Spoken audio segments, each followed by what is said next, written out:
Pao, agawan mo pa ko ba? Uya-uya man ta si mo. Huwag ko na huya ya mag-vlog.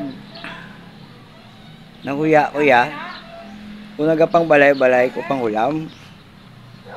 Basta makita mo sa bilog Pilipinas, kung at least nakita ko nila. Sa kapanago ka, sa kapanukot. Hindi ka mahuya. Di ba la?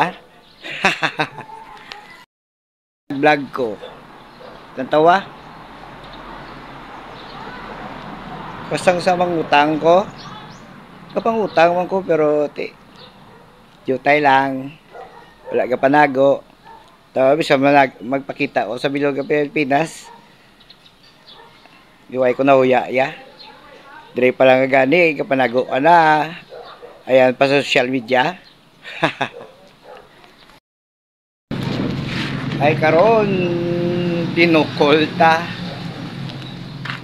Ay aga pa kaaga ka pa tunko. Ay.